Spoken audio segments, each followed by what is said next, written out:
Fargo, the new virtual assistant from Wells Fargo, makes banking faster and easier. Like this. Fargo, what's my checking account routing number? And this. Fargo, turn off my debit card. And this. Fargo, what did I spend on groceries last month? And that's just the beginning. Do you, Fargo?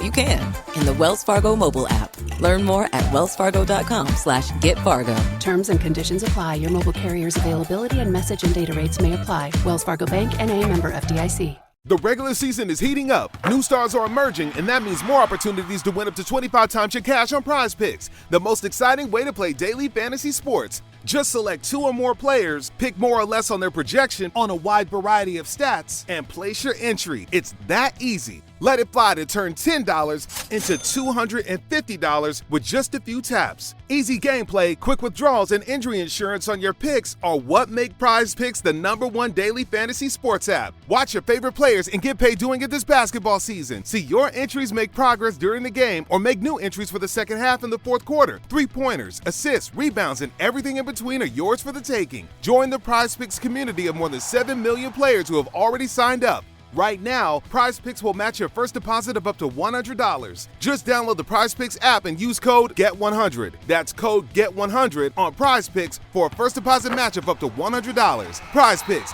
Pick more, pick less. It's that easy. Historia Canadiana is recorded on the unceded lands of the Kanien'kehá:ka First Nation.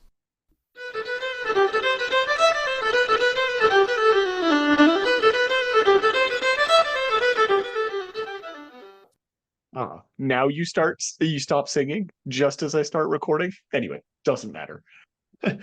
Hello, everyone, and welcome to A Cultural History of Canada. My name is Patrick, and with me, not as always, my co-host Mackenzie. How are you, Matt? Hi. I'm happy to be here. We Good to see are you finally again. back. Hell We're yeah. back, Always baby. good to We're see so back. back for what is basically going to be a Pop Canada episode, as we were saying right before recording, which Let's go. more freewheeling. Go ahead. More fun. Hell yeah. Have you ever heard? Actually, no, not going to start right away. I'm immediately stopping the show, pulling the brakes on this, just to say, Oh, God. to make the announcement. Sorry. I jolted forward because of the brakes. I wasn't wearing my seatbelt.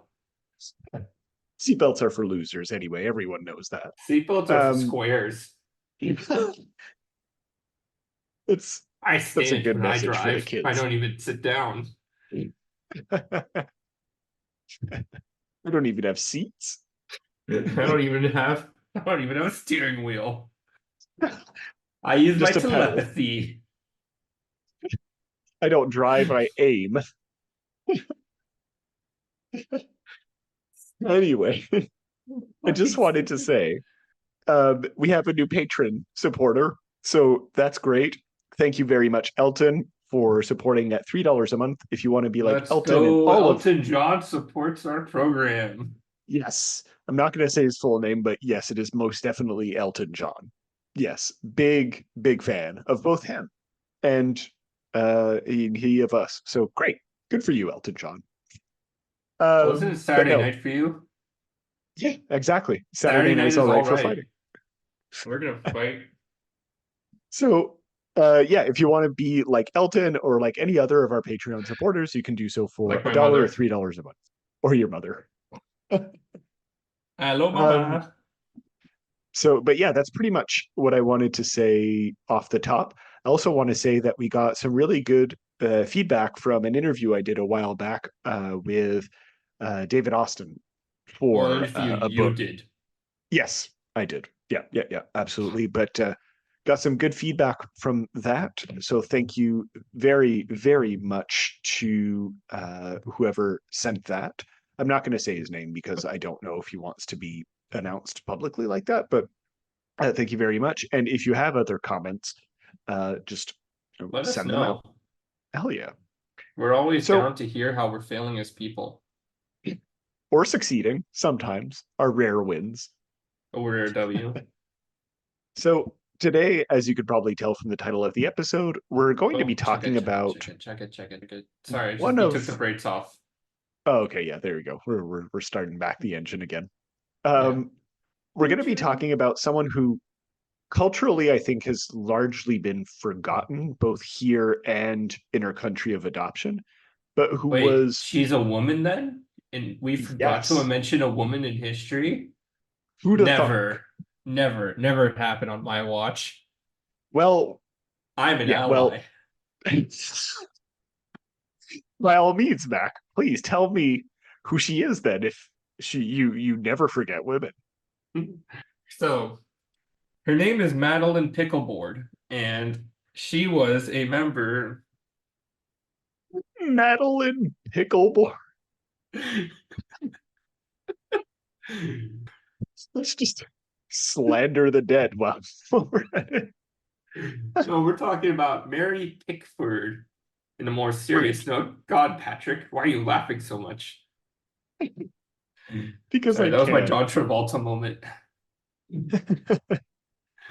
So, But Mary Pickford, born Gladys Louise Smith in Toronto, Ontario, was a major part of the foundation of Hollywood and just an influence on the culture of Hollywood that we don't think about. Like a lot of the way that things are run today are directly attributed to her and the work she did. or even the way that we think about the people who are in Hollywood, right? Yeah. Actors and producers and so on. And Yeah. also just the way she paved the way for a lot of the other famous actresses in Hollywood. Like this woman was back in the 1910s and 20s. When was Hepburn again? She was When was what, 50s. sir? Hepburn, Audrey. Oh, yeah. Audrey Hepburn would have been like 50s, early 60s. Yeah. Yeah, so in some ways, Mary Pickford really sort of paved the way for her and other Oh, actresses yeah. like her. Oh, yeah. And a shocking success for the time, right? Like, Mm-hmm. it's obviously feminist movements were like on the way up at this time, but like it is almost unheard Feminist of a movements woman were about raising a sign and marching in a circle and writing letters to the president, asking for the right to vote. politely, of course. Politely. They wore sashes and they held tea parties. And that's feminism. Like, all jokes aside, I I'm an wonder, ally. by very accurately representing the history of feminist movements at the time. Gabby is gonna kill me. But I'm wondering, we can come back to this if the fact that the medium of film, especially in the Hollywood circle, or at least the Hollywood scene, was so new and different at the time, allowed her to be like a more important woman than she might have been in something parallel like the theater, for example. Oh, And and actually, I think it's just part of the culture of like disruptive agencies are just generally more open to these to people rising up in station that way. Like if we take a look at historical examples, Viking women were actually pretty important part of society, and they were very strong matriarchal, and that's yes, part of the more chaotic, disruptive nature of it. A lot of ancient parts of ancient warfare, like the Spartan woman had a lot of power in those for that same reason. absolutely. Piracy had many famous female pirates. Same with outlaws in the Wild West and all these sorts of other agencies. And so it's the same way that you hear all these stories coming out of, East Asia about famous black warriors, black samurai coming from times of like hardship and strife, because chaos is a breeding ground and chaos is an opportunity. Definitely. It's And chaos, it's when structure and a system is like implemented and forced onto a thing that we see these discriminations come into place. absolutely. And for those of you, for listeners who are not necessarily aware of the history of, or at least this particular history of pop culture, right, of Hollywood at this time, like it, Which, she was pretty much on the ground floor of it. yeah, Like she Hollywood was started a working little bit, alongside of like the big names. yeah, yeah, for sure. And so this chaos, in a sense, is not in the historical sense that you're talking about, like war necessarily, but it is chaotic in the sense of a new art form and a new Yeah, no, that's what I mean. system. Like, if I'm going to use a more modern example, like say when YouTube and being a YouTuber was just starting out, like you had people of all stripes and colors really jumping in and just starting, people like Jenna Marbles, for example. I don't know who that is. She was one of the biggest YouTubers ever, and she was one of those like ground floor OG YouTubers, and she was this she was just really like important to a lot of the foundational things that we take for granted on the streaming space these days. Okay, cool. That's I a mean, she got really good canceled a example. couple years back because she had some blackface videos, but I mean, who has? it was one of those things like, again, early YouTube and chaos and disruption. Everybody has a blackface video, them wearing hijab, them doing pedophile jokes. Like, it was a Yeah, wild time, and we ate that shit up. yeah. And Like Lindsay Ellis did that for a bit. yeah, Not the exactly. blackface, but yeah, Lindsay Ellis, another one, another sort of like the idea of being a review content creator. absolutely. Yeah, and now with Nebula as well, right? That's like huge. Yeah. Again, disruption to the system leads to you take any person at any chance you can take. Mhm. Yeah, like that's just the nature of the art world, I guess. You make Yeah. whatever little niche you can, right? Or of content creation, not necessarily Well, art. it's just the nature of a new frontier. Yeah, That's yeah, the point. The new frontier is supposed to be a place where anybody can take a chance and take a swing. for sure. And just out of curiosity, like because you're more attuned to the history of pop culture in general than I am, Oh, is really? I Mary never Pickford a noticed name? that. Is Mary Pickford a name that you've ever come across or heard of before? Oh no, not at all. And like I'm not saying I watch a lot of film history videos, but I have seen some, and even in these people that are like actually film scholars that know the history of it, she very rarely comes up as a person of discussion, Yeah, yeah, despite yeah. all the great strides and every. I just learned about her when we were doing Pop Canada last week, and me and you were talking about like people we could do, and you mentioned her, and I was like, who the fuck is this? There you go. And then I read up on her, and I was That's like, oh my god. why we're doing this episode. Figured might as well do it. Um, so yeah, you kind of brought this up earlier, but she was born in Toronto, Ontario, and Toronto. very early on, Toronto, sorry. And although she would lose her father very early in her life at the age of 5, she would still be able to like at least try to make a life for herself just with her mother and other parts of her family. Um, and almost immediately around this age, she would actually begin a stage career. And in the early 1900s, right, when she was just starting off in this type of career, it's or late 1800s. It's still Mm. very much vaudeville type of performance acts that are very popular. Right, you have traveling theater, you have variety shows, you have all kinds of singing acts. So especially for, People slipping on banana peels. I'm sorry, People slipping on banana peels. I'm sure someone did that as an act. There's no way that no that's a modern invention. Hmm. But like again, this is just at the very end of that type of popular act, right? It's starting to come on like the twilight of the popularity of those acts, and you know they're able to get by, but they're not exactly the most successful family doing these types of melodramas and traveling theater acts. So they live, but it's really in 1909, right, that Mary Pickford's career would really start to kick off, right, when she's in her early Hmm. teens. And this is when she met famous director D.W. Griffith, who I'm sure is a name that you've heard. Even 100%. Yeah, It's yeah, one of the names to hear. of course. With the famous film being The Birth of a Nation, right, which is I didn't want to emblematic. say anything, but yes, It's like Birth of a Nation, the literally one of the main things responsible for the Ku Klux Klan and racism in America today. yes, right? Like, and this is not an exaggeration. It is just historically regarded as something that did that, like helped It put back popularize the that. civil rights movement by 100 years before it even started. Yes, easily. And that's not to say that D.W. Griffith was not a excellent filmmaker, right? Like Yeah. he, again, much like Pickford, would pioneer a whole lot of stuff that would become integral to the filmmaking genre and how And then much like Charlie Chaplin, just kind of a rotten person. just a shit bloke because you could get Mhm. away with it at the time. Yeah. He was a dude with power. He's a white man, straight pioneer in America. And those are the kind of people we want to represent here. Ladies and gentlemen, I present to you D.W. Griffith. Like, yeah, I mean, if someone like Harvey Weinstein can get away with it until 2020, whatever, right?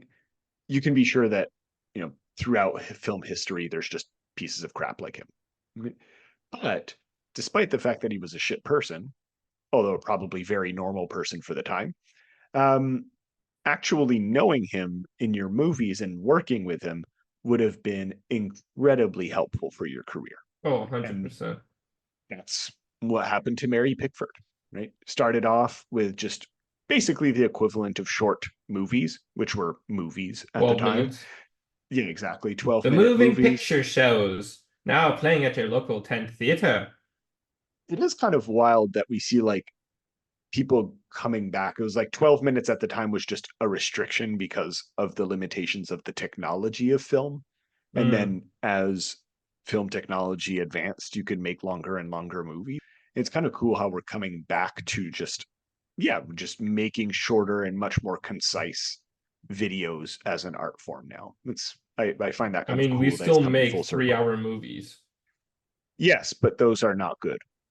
I will never indulge. I will never accept 3-hour We movies as get valid. we get 8-part miniseries where each episode is like 1 hour now. It's true. Or whatever the fuck Sherlock was doing with its hour and a half, 3-episode seasons. Again, I don't think Sherlock was not Concision is back in style. I'm just saying. true, but I was thinking more of like in the YouTube sphere, but true, even that is kind of. Are you kidding me? Most of the It videos I depends. watch on YouTube by essayists are just getting longer and longer. I recently I watched don't an think you're the 8-hour video average. essay. I just watched an 8-hour video essay on iCarly that has 18 million views, okay? Don't fucking at me right now. Don't talk about shit you don't know. Don't come into my house. Fine, I'm wrong. I'll admit it. I like to admit when I'm wrong. Thanks. Lindsay Ellis's new video was 1 hour and 14 minutes, and it's about John Lennon and Yoko Ono. Oh, that sounds cool, actually. Yeah. Now, back to the picture show. But what was kind of marking or striking with Pickford is that, and probably because she was raised in this artistic field, right, and still relatively young at this time, being in her teens, she was able to adapt to the film medium almost immediately, and she was able to show a range of acting capabilities that few people at the time were doing, and still to this day, I would say, because if you see any of her movies, and I will link to them in the descriptions, but you can easily look them up on YouTube. They're all in the public domain. You can already see in her early stuff that like she shows a level of subtlety and restraint that is just not evident for most of early film history, right? Really until like the 50s, right? Which makes sense though, because everybody's coming off of theater, and theater is naturally about large, expressive movements and voices and faces because you have to play to the back rows of your audience. Yeah, exactly. And that's fine, right? I get why people did that, but it's not great for film, right? That's why all bad. That's why all old movies are bad, because of that. Well, it's all as soon as movies went from the silence to the talkies, people really started to realize just how bad it was. Yeah, and we'll talk about that because it showed with Pickford as well. Right? But it is what I feel she mastered in a lot of not only in these early movies, but in her career as a silent film star in general, was the ability to emote, like I said, with subtlety and with her eyes. Right? And part of that is just actually having the talent to do that, but as well having certain physical traits that allow you to do that, because not everyone looks the same, and you have to be able to actually do that with your eyes in a way that's interesting. But it is it seems to be like a right time, right place, right time type of thing with her, on top of the talent. Because she was young, she could adapt to that particular filming style and art style. In the same way that you see a lot of people from our generation or younger very quickly picking up new forms of social media and content creation on social media, right? Because it's just intuitive, in a lot of ways, or at least you're flexible enough on you're not stuck in your rut, I would say. Yeah. I don't know if that makes sense. Yeah. No, it does. And it's, again, it's part of that chaos, where that's just how these things happen. Like chaos, and the new frontiers that come from it very rarely come from a place of structured planning and organization. It is often just right time, right place. Yes. Yeah. Did you see Woodstock? the The first Woodstock was great. The second Woodstock, not so much. second Woodstock had Limp Bizkit, which tells you everything. Did you see the movie? I saw parts of it. Babylon. It came out recently. No. It was basically a movie about this specific era in Hollywood. And I think your description of it as chaos is very apt in many ways, right? Not just because it's a new frontier, but because just the way people were filming and just using whatever they had at their disposal in what can literally be described as the Wild West, without any like safety concerns or union restrictions or anything like that. It's just insane that anyone even survived. Just the things that people would go through to make Well, a it's movie. the way people are still just trying to figure out how to survive YouTube, Yeah. Yeah, exactly. So I cannot the emphasize dumb this shit enough. people do on YouTube and everything else. Yeah. Just look at Mr. Beast. Like, he's my perfect example for this. Just insane, the stuff he does for Yeah. nothing. Sure. Well, he's a good example to use because his shit isn't malicious. Like, he's not a prank YouTuber. This is just like normal YouTube now. In fact, he donates almost all of his money. I mean, that's good, but still, it's insane. Oh yeah. He He made should real seek life Squid psychiatric Game. help. He paid $5 million for that video and he only made $3 million off of it. That shows you just how much money he has. Good for him. Good for him. Um, Anyway. But what's kind of cool is that despite this being very early on in her career, right, she demonstrated more than enough talent that Griffith and the company they were working for, which would have been American Mutoscope, which was an early studio, they were willing to actually pay her specifically more money than most actors were making at the time. And by more money, I mean like twice as much, which insane, right? And goes to show just the confidence that they had in her ability as an artist and as a performer, right? To get paid $40 a week, which I don't know what that is in today's money, right? But 100 years ago, $40 a week. That's enough money to go down to the local mop shop and have a good time with your gal. I'm sure I'm it's more perfecting my than that. 1920s radio voice, okay? According to just this inflation calculator, $40 a week would be about $1,300 today. So $2,600 per paycheck, more or less, if we get paid every 2 weeks. That's really good. Right? For a teenager. Holy crap. Right. But yeah, at this time anyway, you would have been working like constantly, just nonstop, doing stuff. Again, I don't like the movie. It was like a really weird movie, but that movie Babylon just shows you just how the nonstop churning of these movies was made, and it's really interesting. So yeah, part of one of the critiques I read of her as an actress, or at least one of the explanations of her as an actress that I think really captures it, was that she had this understanding, or at least this instinctive understanding, that what the camera did much more than the theater stage was create a interesting relationship, and a very intimate relationship, between the actor and the person or the audience watching the film, right? Because you could focus in on these emotions, right? And the Whereas a camera would lot of be so time on the much closer. exactly, right? And you can use it for all kinds of different effects, special and otherwise, that, obviously you can get an emotion from the theater. There's hundreds of years of it, but it's not the same. Often you have that very physical distance from the stage that stops you from having that, direct contact, or that feeling of direct contact with the actor. Um, Mhm. and understanding that, I think, is very good, right? And very much helped her.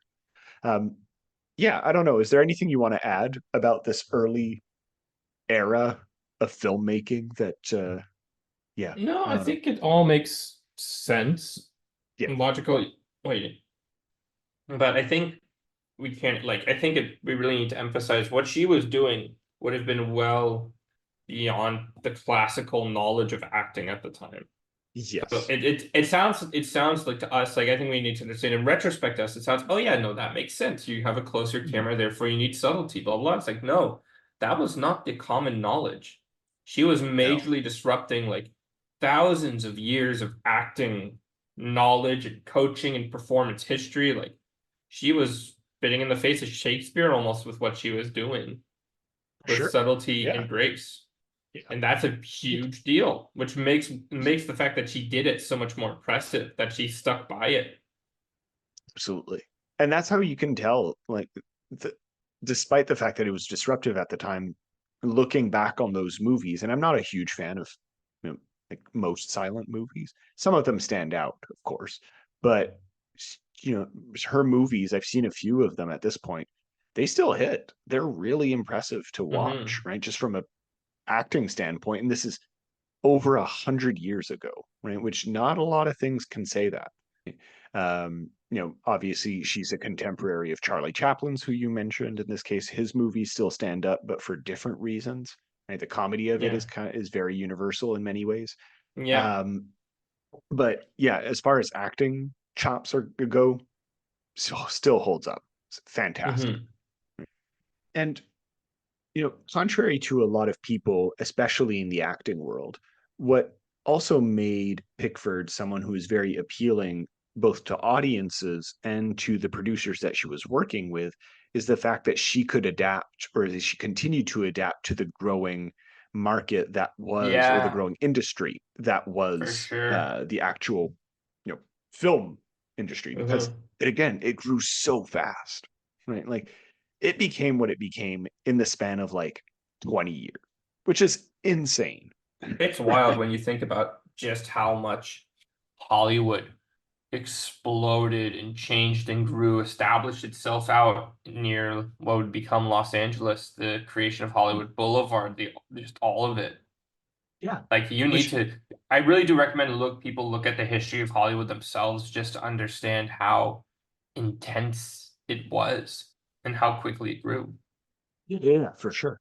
And again, it's something we're used to now because the fast pace of the world and of technology allows things to change and shift over time. And we've gotten used to Hmm. this, right? Like mostly since the 80s and 90s. But to have that happen at the time in the 1910s, 20s, that shows just how much of a locomotive this industry Hmm. was. This gravy train was not stopping. And this really exemplified itself in her ability to transition towards feature films, right? So longer than an hour, I think, is officially a feature film, but I'm not sure. Maybe it's 45 minutes.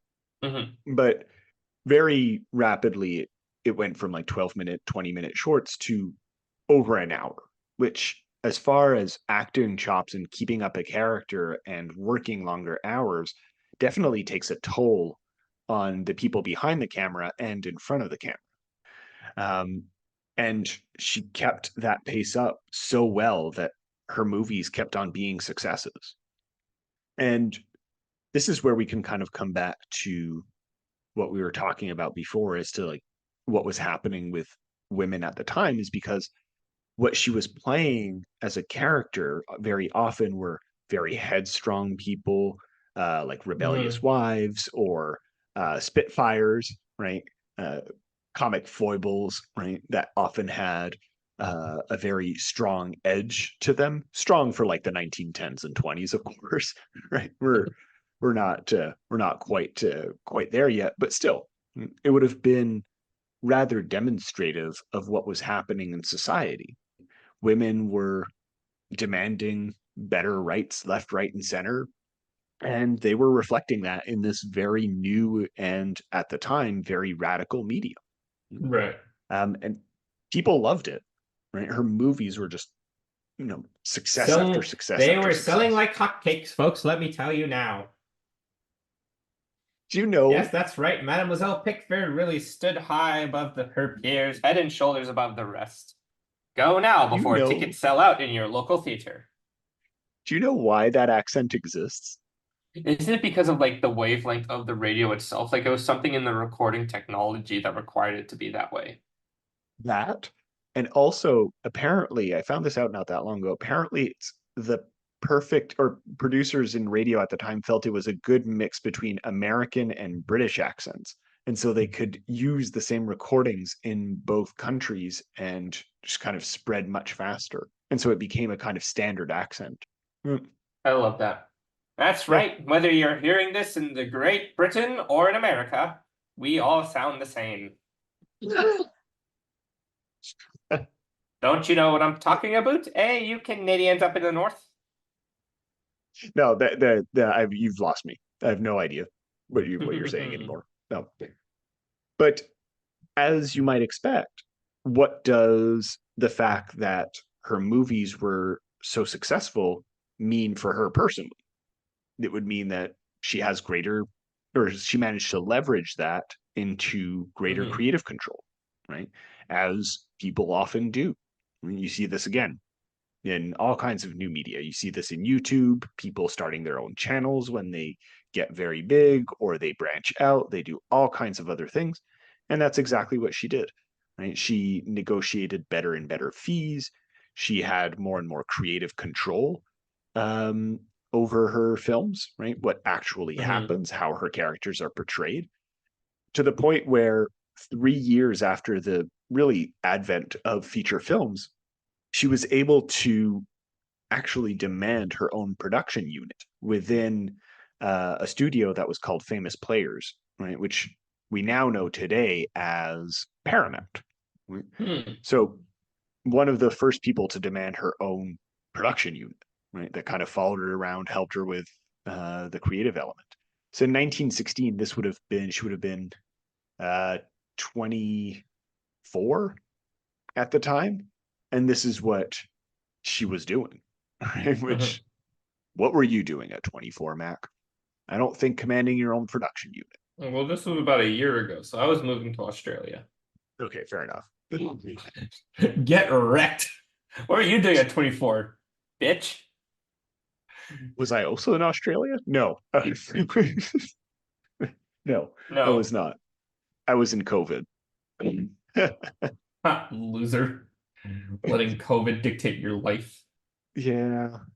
Falling for the mainstream media. Not me. I got all my news from the radio and the good men and women who produce such shows. So it's around this time as well that she would, like, one of her most important movies would be released in 1917, which is called The Little American, which was also directed by one of the standout directors of the time, Cecil B. DeMille, who is, again, I'm sure a name that you've heard of before. If not knowing his work, then I'm sure you've heard the name. And of course, because it was 1917, and around this time, there was a pretty major event happening in the world. She would also get into war propaganda films, because that's just what you did at the time when you were an actor, right? Especially a woman who wouldn't have participated necessarily directly in the war effort. They could, but they didn't always. And this is kind of a fun relation back to her home country of Canada because she made a movie in 1918 that was called 100% American, which is exactly as it sounds, a good old American, American propaganda film. But when they released it in Canada, they switched the name to 100% Canadian. I think that's very funny that they I just love that. took the same movie and slapped a different name on it. That's just the way Canadians are treated in pop culture, man. Yeah, I do find that it's an interesting parallel to her own life, right? Just like a Canadian going to the States and the reverse in this case. Mm-hmm. But I didn't watch 100% American. I watched The Little American or part of it. But yeah, I have no idea how easily it translates to Canada, but I guess well enough that no one gave a crap to just slap a different name on it. Yeah, nobody gave Um, a shit. no, especially because it was a silent, or it would have been like an overdubbed movie, so they could just say whatever they want on it, but doesn't matter. Okay, so she would, in 1918, at the end of the war, join a production company called First National. And listeners might be like, good God, this is a lot of production companies. Yes, because they were popping up left, right, and center at the time and failing just as quickly. Right? Again, the Wild West, boom towns, Mm-hmm. but studio versions. And what was particularly special about this contract that she had is that she was able to approve every aspect of her films. She was basically the equivalent of a super executive producer. She didn't have writing credits necessarily, but she was involved in the whole creative process. And again, to great success. Uh, Depending on the profits of the movies, she's estimated to earn, again, in 1918, about $1 to $2 million a year off of the movies that she made with First National, which is bonkers. Right? To earn that today, you've succeeded. To earn that over 100 years ago, why are you even still working? Like, what are you doing? But yeah, just incredible stuff. And this is kind of where she transitions towards the next phase of her career. Right? She kind of Mm-hmm. kickstarts the Hollywood trend of different acting and actually being a star. Right? That whole trend is really kicking off with her. People come to see the movies for her. Um, but in this new year, as 1919 approaches, she gets into more of the studio side of it, right? Which makes sense. If you want to make the real money, you have to be the person signing the checks, not necessarily the person, acting. Right. So what she does is help co-found what becomes one of the most important film studios of that time. Less for its success, monetary wise, it was, a bit touch and go for a bit, but for what it represented as a studio. Um, Mary Pickford would actually be one of the co-founding people for a company called United Artists, which I don't know if you've heard of as a term, United Artists. I think once or twice, yeah. Yeah, so it went on for decades. It was, again, a hugely important film studio, or at least production company, I should say. But she co-founded it with D.W. Griffith, who we mentioned before, Charlie Mm-hmm. Chaplin, and a famous actor of the time, Douglas Fairbanks. And what was particularly special about United Artists, and very much shows Pickford's own, Pickford and others' own mentality about films, is that this production company gave artists much more control over their films. Right, so it's Yeah. basically an independent studio before the time. Right, Well, and then people like eventually to think studio system would come into place, and then studios would control everything until actors took back control, and blah blah blah blah blah, push and pull, constant creative exactly, control fights begin for the rest of our days. exactly, and it's interesting that this is around the time when studios are starting to push for like long-term contracts with specific actors. Right, you're starting Mm. to see it stabilize already. Of like, I don't know, you see this for a long time where Warner Brothers would say like, okay, we have a 10 picture deal with, I don't know, Dustin Hoffman, right? And so you would work exclusively for Warner Brothers for that bit, or same thing with Universal Right. and so on. And that was like very common for a long time in the Hollywood system.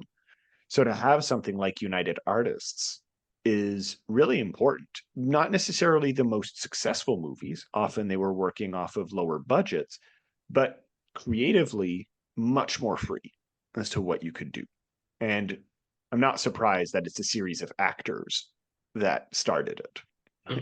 In this case, like Fairbanks, Chaplin, and so on. But yeah, just to give a sense of um, the type of movies that United Artists made at the time, they would release features that obviously starred themselves, right? Because a lot of them were actors, but other people like Buster Keaton, who was a huge comedy personality at the time, and another one whose films have aged like wine. They're great. Rudolph Valentino, who was the sex symbol of the 1920s. His movies have not aged like wine, but they're still kind of fun as history. I love old movies, man. I love the idea of them. I don't watch them very much, but I love just like Yeah. the idea and discussion around them. They're so good. Have you ever seen a Rudolph Valentino movie? No, I don't think so. He he's deserving of like academic interest in and of itself. I remember reading about him for a censorship and pop culture class that I took. Mm, And he was very interesting because he was American, but he was American Italian, but he looked foreign enough that he yeah. could pass as like, the suave, mysterious Middle Eastern person, especially for American audiences at the time, while Hmm. still looking white enough that women considered him very sexy and not You're too sexy. You're cool. othered. Right, exactly. And so at the time, he was like very much ostracized by other men who wanted to paint him as effeminate and other. Love that. But at the same time, women just fawned over him. And he was like an early I Hollywood love sex that. symbol. It's so good. um, so yeah, basically by then she was 26 and she had more power than pretty much any woman More ever power had than in the God. American. But yeah, but let's focus it at least on women. She would have more power um, than most women in film history ever had, right? And Hmm. still to this day, very few women, it's starting to change, of course, rightfully so, but very few women have the level of power that she has. Even someone like Margot Robbie, for example, who just starred in the biggest movie of the year, I don't think she can say, I don't know. I'd be curious how that works, but I don't think she can dictate what happens to her character in every single scene, like Mary Hmm. Pickford was able to do, right? Because there's still the other director, like the directors that's involved. But yeah, so I think that's so far like really cool. Um, Oh, 100%. And I just love learning about this old, and it's crazy to think that I've heard of all the other names you said, Douglas Fairbanks, Buster Keaton, all of them. Never her. Never heard about her. And I it's because wonder she's why. Canadian. Yes, only the Canadian part. That's why. Hollywood has a huge thing against Torontonians. Torontoians. Oh my Um, God. but just to finish off, like uh, Pickford's own movie productions with United Artists were some of the most successful movies that the studio would ever produce, but sometimes actually Wild. were some of the most successful movies that were released ever in those years. Right. Hmm. So, for example, Little Annie Rooney, which was released in 1925, was the highest grossing movie of that year. And she wrote it, produced it, and starred in it. Hmm. So very much um, success all the way through, which is not always the case with like artist vanity projects. Um, but good for her on this one. Um, Now, before we move on to some of her more personal life, did you have anything that you wanted to add about the more filmic aspects of it, whether it's the Well, movie. wasn't she also the basically the innovator slash creator of the ingenue stock character? Yeah, okay. She was I don't know. I didn't read anything about her being like the innovator, but she certainly popularized it. Do you want to Hmm. say something? Yeah, go ahead. Like, what's the ingenue stock character? Because you'll So probably be able to explain ingenue it is more than me. essentially like it's if you're an ingenue, then it's usually a girl, a young woman, and their whole thing is that they are innocent on like to an endearing degree. Like they're very naive, they're bright-eyed, bushy-tailed, looking at the world for the first time, you know? And this was Right. obviously a very popular character, stock character for a woman because it meant that you could play up the, oh dear, you're so cute and funny, pat, pat, pat on the head, you know, of your female actresses. Now, Mary Pickford played this so well because she had that sort of natural beauty to her, and she was the girl with the curls, as they called her. So she had that very easy setup for the ingenue character type. But as we talked about before, like the acting with her eyes and the subtle expressions of her face meant that she could elevate it to an even higher level. Now, the ingenue is something we don't see much these days in film, I find. In fact, if I No. believe if we ever do see it, it's mostly to be made fun of, which is fair. Yeah. I mean, I don't think it has a place much in society anymore, so I don't see why Yeah, it would. exactly. Yeah. But it's still an important part because in this way she popularized this. She creating a stock character like the ingenue basically guaranteed that a woman could always have a role, though. At the very least, a Yes. woman could be this, and then they could elevate themselves as they worked through their work. Absolutely. I don't know. I just thought it was a Um, neat little thing worth mentioning, just in how she, even in these small ways, her influence carries on her legacy. for sure.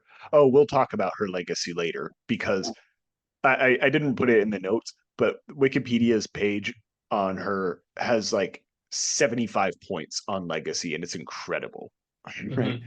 So I think that's a very good one to start off with, like the acting, or at least defining specific roles. And again, the ingenue, while not super popular Ingenue. today, if at all, it was what popular until like the 40s at the very least, and then film started to change. But I would say like it Hmm. went for a long time as a stock character, right? Oh, it's Um, well into the talkies. yeah, and again, it still occasionally pops up today. Yeah, yeah, for That sure. the ingenue was like a major character. It's still a major character in many anime and a lot of That makes Japanese sense. animation and just animation in general, where there's still a lot more wide-eyed wonder. Yes. Yeah, yeah. Now I wanted to talk briefly about her personal life, just because she not necessarily a pioneer because it's just her life and how she lived it, but she's very representative of how we would come to see celebrities and celebrity culture in Hollywood. Because you see this a lot today, and the perfect example of this is Brad Pitt and Angelina Jolie, right? People for a long time were kind of like obsessed with their relationship, right? Yeah. Um, They were the king and and queen of Hollywood. Like exactly, literally called right? the king and queen of film for a time. Yeah, and they're not the only ones, of course, but they're like the No. perfect example for modern audiences to understand. Yeah. Um, Mary Pickford was kind of the same way, and Oh, one she of was the called the queen of first film. That's ones. who I was referring to way before. She was referred to because of her marriage with Douglas Fairbanks, Exactly, which exactly. is honestly kind of funny because Douglas Fairbanks basically inspired the swashbuckling hero, and then she inspired the ingenue who would often be the love interest of the swashbuckling hero. Yeah, yeah, exactly. Life imitates art. But yeah, exactly. I feel like also, look, good on them for pioneering these characters. I feel like literally anyone would have done this just by the very fact that no one had done it before. Yeah. But good for them. Like credit where credit is due here. Um, but the reason why we bring it up in relation to Hollywood is that her relationship with Fairbanks would make her one of them would make them, sorry, one of the best known couples Mhm. in the world, right?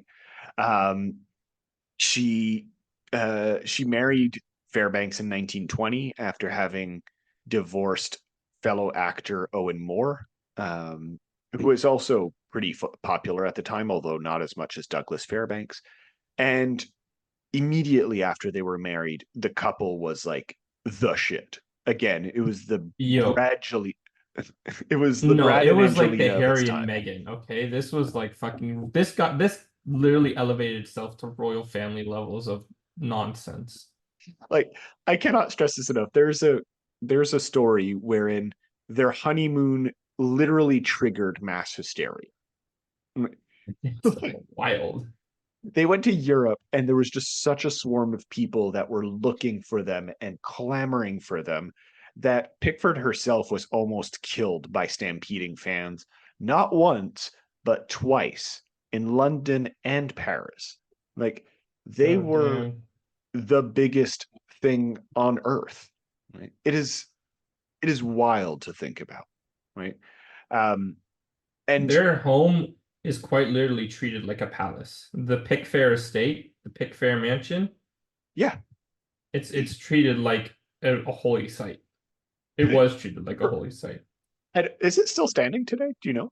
I think so, yeah. Probably with renovations, but still stands in Beverly Hills. No. The Cool. original Beverly Hills mansion. I mean, yeah, literally. And okay, this we could have a whole discussion about this, but it is kind of fascinating because from what I've read, their lifestyle, right, became very much the symbol of the American dream, Da, da, da, right? da, da, da. Yes, that's right. Go out now and you can buy your own set of Pickford curlers to be like the girl in curls. And then afterwards, get your man a nice Fairbanks watch. And you too can peruse the town just like the wonderful Pickfair couple. I Now, back mean, to our regular show. yeah. I mean, like when you think about it, how do we treat celebrities now? Right? Like celebrity Gods. couples. Yeah, exactly, like gods and like people to emulate. We want to Or be as people to make fun sexy as of. them. In the same way I'm we sorry. make fun of gods now. Yes, yeah, exactly. Right. Um, and so there are so many parallels to the contemporary like celebrity culture that again, like it or not, she very much pioneered. She she was a walking propaganda machine for the American dream. She was a founding member of the Hollywood Republican Committee. She sponsored Ronald Reagan to be governor. She's still alive? No, she did. That's what I'm saying. Ronald Reagan. Oh, okay. Yeah. Yeah. Like she was one of the people standing at his back to make him governor. No, okay, yes. Okay, that would make sense because as governor, sorry, I thought in my mind it was president. I was like, she was dead by No. then. Okay, no, Yeah. no, no. Governor. Yeah, as governor. Yeah, in the Yes, that's right. 1950s. You too can be like Miss Mary Pickford, standing behind your picket white fence and keeping out the Red Menace. Report now on any comings and goings that you may see. Yeah. Okay, well, I've kind of lost a little bit of admiration for her if she supported Ronald Reagan. Yeah. We're disowning her from Canada. Yeah.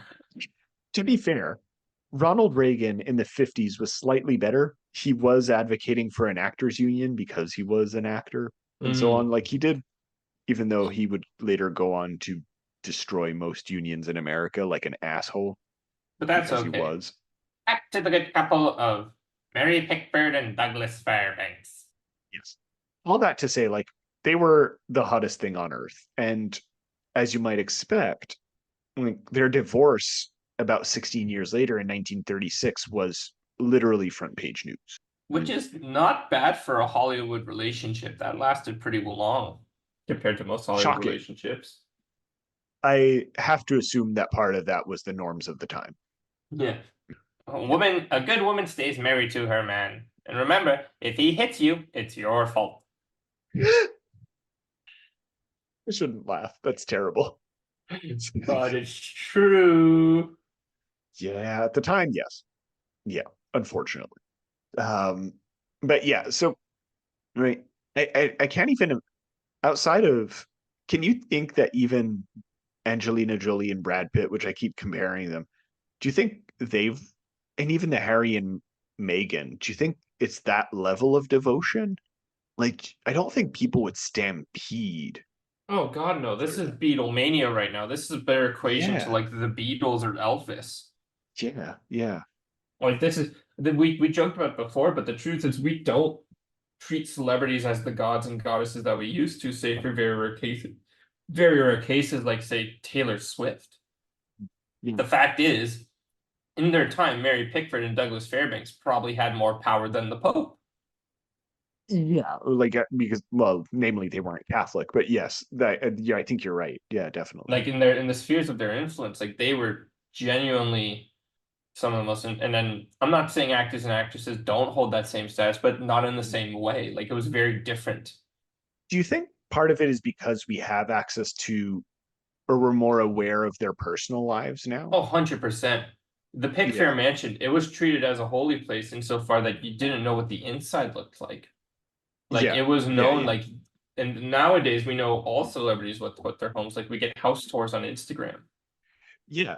But you Like also, the advent of because social of, media has deified them almost. yeah, Mary and Pickford like, with a Twitter account tweeting out to support Donald Trump.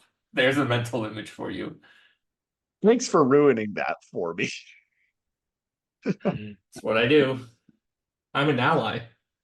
Yeah, and I don't like. We're gonna kind of wind down here because It's otherwise we're gonna start ranting about Ronald Reagan, and no one wants that. I'm so stupid. If you want to pay $3 a month, this is what Pop Canada looks like every week.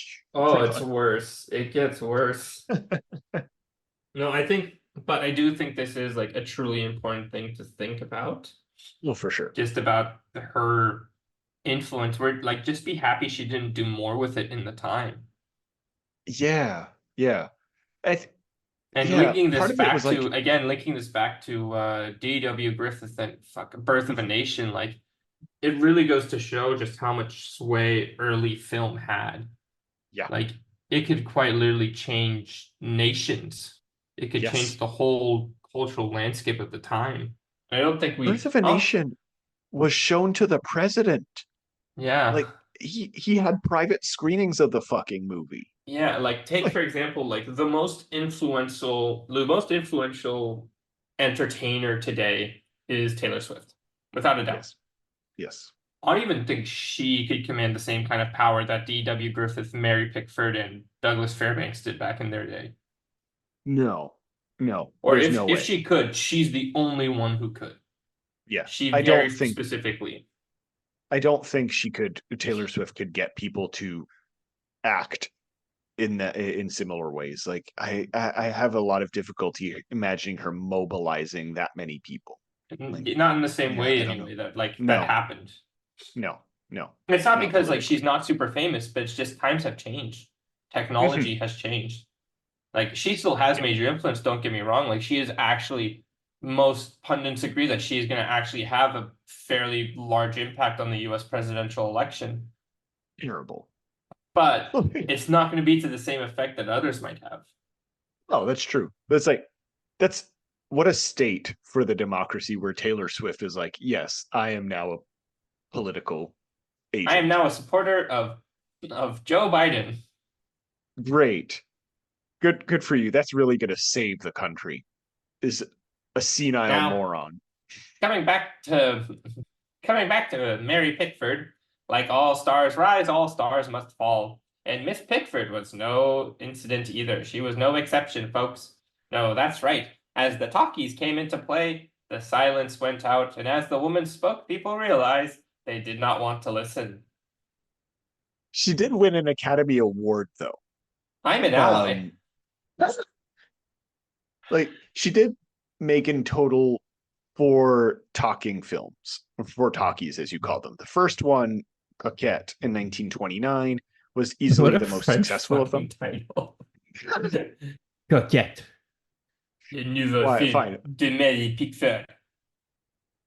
And yeah, part of it is because exactly there's something, and again, this is very much of the time, there's something about performing innocence and unsophisticated charm you know, in a way that's unspoken versus spoken. And that transition towards the spoken just did not work for Pickford, right? Or at least audiences did not pick up on it. And maybe if she had been given more time to actually adapt to that world, it might have been better. Maybe the script, like in the actual dialogue, was just not working for her. There's any number of reasons that could. Maybe she just wasn't good as an actress speaking. Right? I just saw parts of Coquette. It looked fine. I didn't really care. But there's all kinds of reasons that could have resulted in her having less success in the talking world. But this is where her career, as you say, just kind of took a turn for the worse. Because despite winning an Oscar for this first talkie, as they became more and more popular, and as people started recognizing, okay, this is the type of acting that we enjoy and appreciate in talking movies, she was not the top pick. Mhm. People were much more interested in Humphrey Bogart. That good man, Humphrey Bogart. Yeah. And it's not like the movies seemed bad themselves. She was in an adaptation of The Taming of the Shrew, Ah, yes, which Shakespeare's came most out. famous play. I'm sorry. Ah, yes, Shakespeare's most famous play. It's obviously, but still, like, it's not nothing. It's just Mhm. it wasn't recognized as particularly interesting or good. Um, and her last film came out in 1933, and it was called Secrets. Very unsuccessful, as far as comparatively to her, heyday only 5 or 6 years ago. Not as popular. Yeah, but is she And ever going to need to work again? but she never really worked in film, No. right? She But doesn't she need did, to. right. But she kind of did, because she did fall into depression and alcoholism, and she would eventually go on to write an autobiography, which helped with some financial elements. In just a year after writing her autobiography, sell, sorry, all her shares of United Artists and basically cut herself off from the rest of the world. She did produce and participate in some theater slash stage productions, but it was very minimal. Right? By the 50s, she had basically disappeared off the face of the map. Which is crazy, the fact that people can just disappear like that. Going from the Right. #1 largest star in the world to just nothing. Yeah, which goes to show again just how our concepts of culture being very fickle and we go from one trend to another is nothing new, right? Literally overnight, she disappeared, or almost Mhm. overnight. By the time she received an honorary Oscar in 1976, so just 3 years, sorry, before she died, very few people actually remembered who she was, and the fact that she was a That's watershed, depressing. yeah, that she was a watershed artist, right, who had been central to literally the industry that the people who were giving her the award were a part of. Mhm. Um, as well as being an icon of female independence in the acting world and abroad, just the working world in general, as well as the trigger for the culture of celebrity that we live in today. Mhm. Um, but I do want to end on a positive note, because you're right, it is depressing to think of it that way. But She she did died of seem, natural causes. I guess that's positive, right? She didn't like get shot or whatever, but No cancer. yeah, exactly. She died of natural causes, but I do want to list off some of the elements that are part of the Wikipedia's like legacy page, which I think is really cool. Um, she was awarded a star in the Hollywood Walk of Fame, right? So that's, Her hands and footprints are on display at the Grauman's Chinese Theater. yep, right. And she's actually probably one of the inspirations for the Chinese theater, although she's never formally credited Yep. for it, or at least not for the Chinese theater, but for the handprint thing. Yep. Um, Her cultural influence peaked when she was represented in Tintin. I mean, that's like being on an episode of Scooby-Doo. Where do you go from there, man?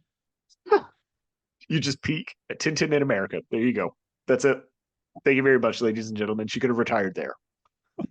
She has a theater named after her at the Library of Congress. Absolutely. She's featured in other people's products. In 1980, she was featured as a character in The Biograph Girl, which was about the silent film era. So there's still that memory a little bit. The Academy of Motion Pictures sued somebody for trying to sell one of her Oscars. Buddy Rogers was her Second husband. A third husband, sorry. Third. Yeah, her third husband, and his second wife tried to sell one of her Oscars. So yes, you most definitely can sue that person. She actually received a posthumous star on Canada's Walk of Fame in Toronto. Much more important. Much less, but it's still cool in 1999. And she even was featured on a postage stamp. She has statues in Toronto. I'm sorry? There was a Google Doodle of her on April 8th, 2017. Oh. Do you know what a Google Doodle is? Yes, thank you. Yes? Okay, just making sure. For my mom and Lise, who might not know, a Google Doodle is like when you go into Google on those certain days and I'll have like, oh, now celebrating this person, and you click on it, it does a little link thing, and it does a little fun thing. She got one of those. That's pretty cool. I'm just saying. And yeah, so there is definitely like a semiotic remembrance of Pickford, even if people going by these statues or these plaques wouldn't necessarily recognize the name. These material elements still exist, and her films are preserved on YouTube and in collections and so on. So go watch them. Yeah, people should check them out, even if they're just interested in the history of Hollywood. Beyond all the physical matter, the statues, the stars on the walks of fame, and all these other ones, there's the much more important part of her legacy, which is the intangible part of it.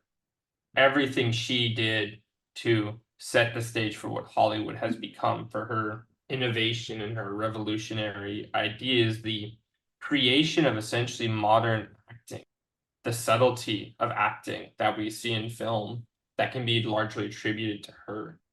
These are intangible things that will continue to live on. And the important thing is just try and remember her name, please. Just try and remember the name Mary Pickford, or maybe even better, her original name, Gladys Louise Smith.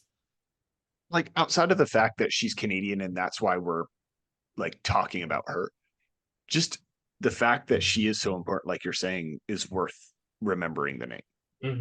That's despite really cool. it doesn't have to be for a film reason. Just remembering her as an important figure of woman, an important figure of Hollywood, an important figure of Canadian history, an important figure of anything.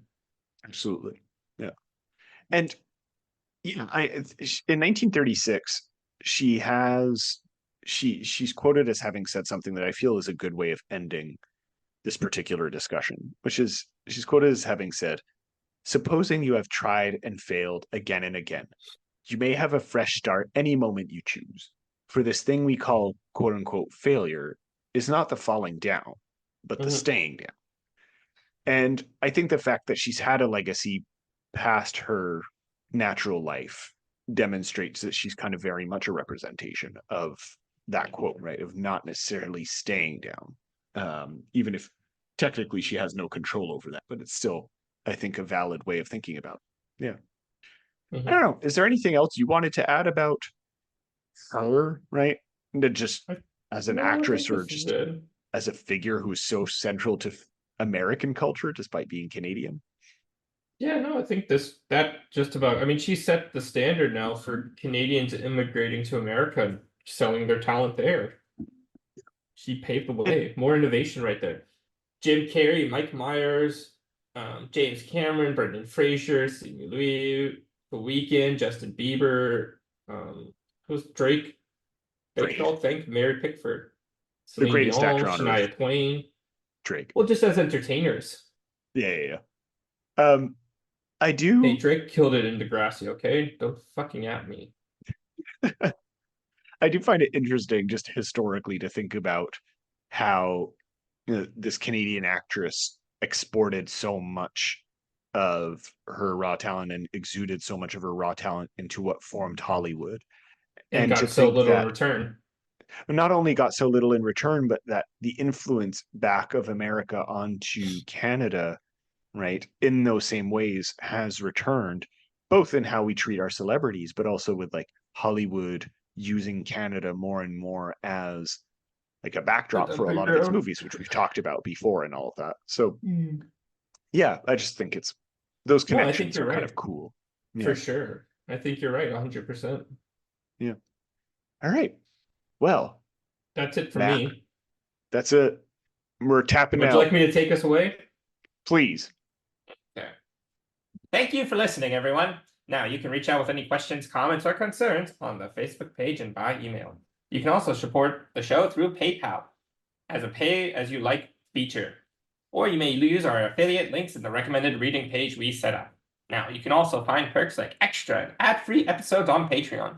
Remember, if you enjoyed the style of this episode, then check out our sister series, Pop Canada. But, as always, this will be optional, folks, and everything will remain free and ad-free, except it won't be ad-free.